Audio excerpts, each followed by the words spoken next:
Assalamualaikum warahmatullahi wabarakatuh. Untuk materi yang akan kita pelajari hari ini adalah terkait materi penjadwalan. Oke, untuk definisi penjadwalan sendiri merupakan pengaturan dari suatu kegiatan operasi yang mencakup di mana ada fasilitas, peralatan, tenaga kerja, urutan pelaksanaan, dan lain-lain. Jadi untuk penjadwalan ini bisa digunakan di perusahaan yang sifatnya manufaktur dan perusahaan jasa. Jadi bisa digunakan di dua jenis. Kalau di perusahaan manufaktur mungkin yang diutamakan adalah penjadwalan terkait materialnya. Tapi kalau di perusahaan jasa seperti rumah sakit, kemudian seperti hotel dan lain-lain, itu yang lebih dijadwalkan itu adalah prosesnya atau staff-staffnya. Nah, tujuan dari penjadwalan itu adalah meminimalkan waktu proses, waktu tunggu langganan, tingkat persediaan, serta penggunaan yang efisien dari fasilitas-fasilitas, tenaga kerja, dan peralatan. Nah, untuk penjadwalan operasi sendiri itu dibagi menjadi 3, ada sequencing, ada input-output control, dan yang terakhir ada loading. Nah, untuk yang pertama yaitu sequencing atau pengurutan pekerjaan. Nah, cara metode penjadwalan yang ini itu adalah menentukan urutan pekerjaan yang harus dilakukan pada setiap pusat kerja. Nah, yang dicontohkan di sini misalnya nih di sebuah rumah sakit ada 10 pasien. Nah, 10 pasien ini yang didahulukan yang mana? Apakah yang datang pertama kali ataukah pasien yang memiliki riwayat-riwayat atau yang memiliki gangguan yang lebih parah yang didahulukan. Nah, itu akan kita pelajari di metode pengurutan pekerjaan ini karena di metode sequencing ini akan ada 4 cara yang akan kita gunakan. Nah, untuk aturan prioritas atau priority rule-nya memberikan panduan untuk mengurutkan pekerjaan yang harus dilakukan. Nah, aturan ini terutama diterapkan untuk fasilitas yang fokusnya adalah proses, terutama di rumah sakit, percetakan, bengkel jobsite, dan lain-lainnya. Nah, untuk aturan prioritas yang terkenal tuh ada 5 ini. Jadi untuk sequencing tadi ada 5 karena kan tadi fokusnya adalah di kegiatan-kegiatan yang dia adalah terproses seperti klinik, rumah sakit, dan lain-lain. Yang pertama ada first come first serve, ada shortest processing time, ada longest processing time, ada earliest due date, dan ada critical ratio. Nah, sekarang akan kita pelajari satu persatu. Untuk FCFS itu artinya yang pertama datang, yang pertama dilayani. Nah, pekerjaan pertama yang datang di sebuah pusat kerja diproses terlebih dahulu. Jadi yang pertama datang itu yang pertama dilayani. Yang kedua ada CPT. Nah, itu waktu pemrosesan terpanjang. Jadi pekerjaan yang memiliki waktu pemrosesannya terpendek itu diselesaikan terlebih dahulu. Kemudian ada LPT. Itu pekerjaan yang memiliki waktu prosesnya paling panjang itu yang diselesaikan terlebih dahulu. Nah, yang keempat ada EDD.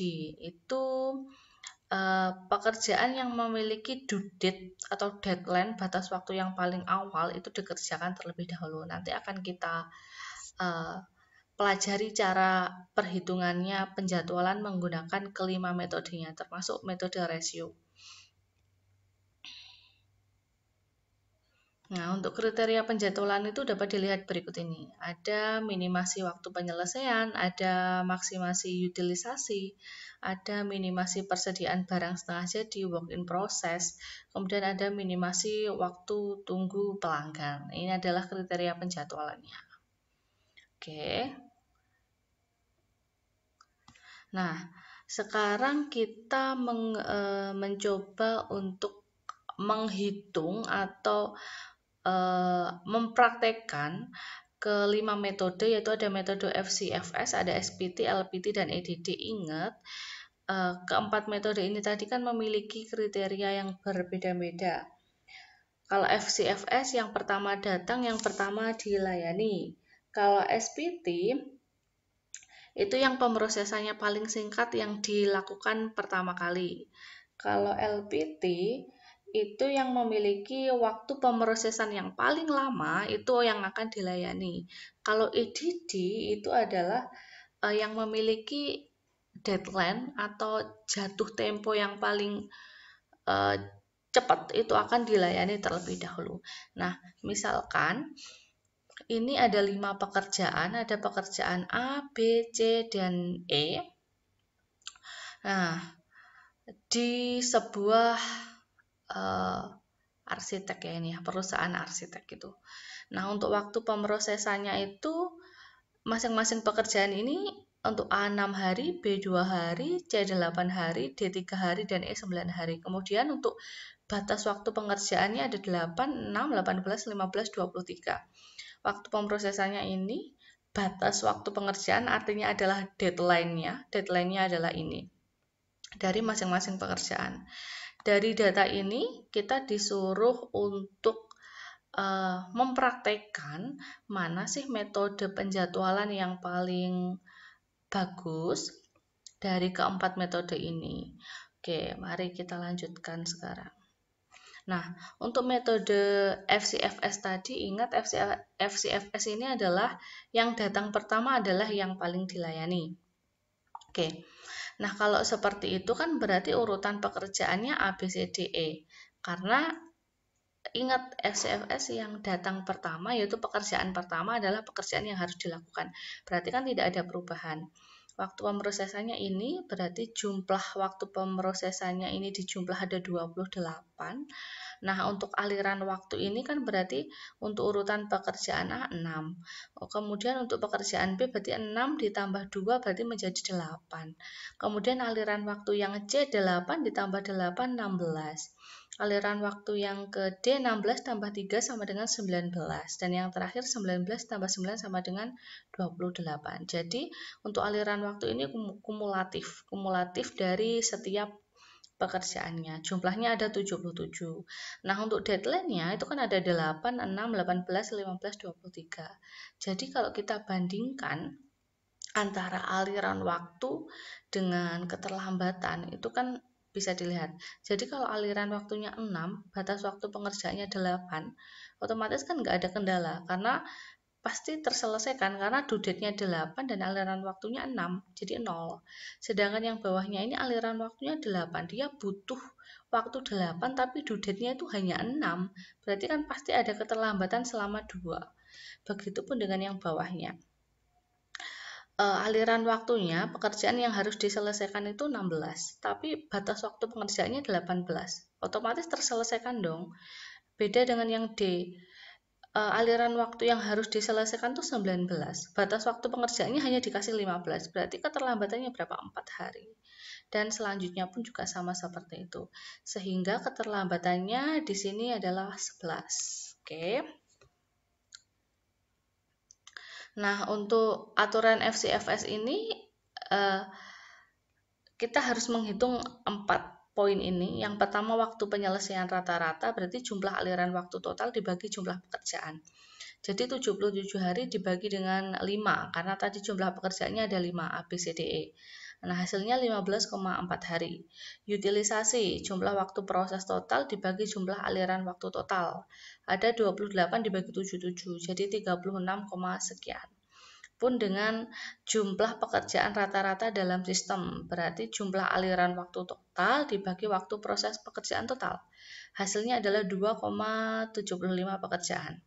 Kemudian untuk keterlambatannya, berarti jumlah hari keterlambatan dibagi jumlah pekerjaan. Berarti kan 11 dibagi dengan 5 sama dengan 22 hari. Ini untuk FCFS. Nah, sekarang kita ke metode selanjutnya. Metode selanjutnya adalah SPT. Ingat, SPT adalah proses yang paling singkat itu dikerjakan pertama kali. Nah, berarti kan kita lihat waktu dengan pemrosesan yang paling singkat kan dimulai dari B karena hanya 2, 3, 6, 8, 9. Jadi kita urutkan dulu yang memiliki waktu pemrosesan tersingkat itu kita kerjakan dulu. Nah, urutannya kalau menggunakan metode SPT kan menjadi seperti ini. Urutan pekerjaannya kan menjadi B, D, A, C, E. Sama seperti yang tadi aliran waktu ini berarti kan mulai dari B dulu dikerjakan 2. Kemudian D kan ini 3 menjadi 5, sampai bertemunya 65. Dan yang di sini sama kan, aliran waktunya 2, tapi batas waktu pengerjaannya 8, otomatis tidak akan terjadi keterlambatan. Aliran waktunya 5, batas waktu pengerjaannya 15, otomatis tidak akan terjadi keterlambatan. Tapi kalau aliran waktunya 11 yang harus dikerjakan, tetapi batas waktu pengerjaannya hanya dikasih 8, otomatis keterlambatannya adalah 3. Nah, sama, yang membedakan hanya ada di urutan pekerjaan, tergantung metode apa. Kalau SPT karena yang diutamakan adalah yang pemrosesan paling sedikit, maka B dikerjakan terlebih dahulu. Nah, berarti hasilnya untuk 4 poinnya rumusnya tetap sama. Waktu penyelesaian rata-rata 13 hari, utilisasinya 43,10, kemudian jumlah pekerjaan rata-rata dalam sistemnya 2,32 pekerjaan, dan keterlambatannya 1,8 hari. Itu untuk metode SPT. Nah, kita lanjut sekarang. Nah, sekarang adalah metode LPT. Kalau metode LPT itu waktu yang memiliki pemrosesan paling lama. Berarti waktu yang memiliki pemrosesan paling lama yang dikerjakan pertama kali. Nah, berarti kita urutkan yang waktu pemrosesannya paling lama, berarti kan pekerjaan E, dari tertinggi ke terendah. Kalau yang SPT tadi dari yang terendah ke tertinggi, ya, tapi kalau yang LPT dari tertinggi ke terendah. Untuk aliran waktunya sama, cara perhitungannya, batas waktu pengerjaannya ini pun juga sama caranya, sehingga didapatkan hasilnya adalah ini. Waktu penyelesaian rata-rata 20,6 hari, utilisasinya 27,20%, kemudian jumlah pekerjaannya 3,68%, dan ini 9,6 hari. Ini untuk metode LPT. Selanjutnya, metode yang terakhir adalah metode EDD. Jadi kalau metode EDD ini, yang diutamakan adalah di sini, batas waktu pengerjaannya. Kalau yang tadi LPT sama SPT adalah waktu pemrosesan, tapi kalau EDD adalah di deadline-nya. Jadi yang memiliki deadline yang paling cepat itu yang dikerjakan pertama. Jadi kalau menurut metode EDD yang harus dikerjakan pertama itu adalah B, karena batas waktu pengerjaannya paling sedikit. Untuk yang lainnya, aliran waktu dan lain-lain caranya sama semuanya, hanya yang membedakan adalah urutan ini, tergantung metodenya pakai yang mana. Karena ini adalah EDD, maka yang kita gunakan acuannya adalah deadline-nya yang ada di sini. Deadline yang paling sedikit, maka itu yang harus dikerjakan pertama. Nah, hasil dari metode EDD adalah seperti ini. Ini EDD yang benar, jadi 13,6, 41,20%, 2,43, dan keterlambatannya 1,2 hari. Nah, kalau kita rangkum, ini kebalik, harusnya di sini EDD, di sini LPT ya. Jadi ini kebalik, di sini harusnya EDD, di sini LPT. Nah, kalau kita rangkum hasilnya seperti ini, hanya yang ini aja kebalik, otomatis hasilnya adalah ini kesimpulannya. LPT merupakan urutan yang paling tidak efektif. Kenapa? Karena LPT itu keterlambatannya adalah 9,6 sendiri, paling banyak. Sorry, ini kebalik, ini EDD, ini LPT. Jadi LPT memiliki keterlambatan 9,60. Nah, SPT unggul dalam 3 pengukuran, sementara EDD kalah dalam keterlambatan rata-rata. Nah, hal ini merupakan kenyataan yang sungguh ada di dunia nyata. Tidak ada satu aturan pengurutan pun yang selalu unggul dan memiliki kriteria. Oke. SPT biasanya merupakan teknik terbaik untuk meminimasi aliran pekerjaan dan meminimasi jumlah pekerjaan rata-rata dalam sistem. Kelemahannya adalah pekerjaan yang memiliki waktu proses yang panjang dapat secara terus-menerus tidak dikerjakan. Sedangkan FCFS tidak memiliki kinerja yang baik pada hampir semua kriteria. Bagaimanapun, FCFS ini memiliki kelebihan karena terlihat adil oleh pelanggan, karena kan tadi yang datang pertama kali yang harus dilayani.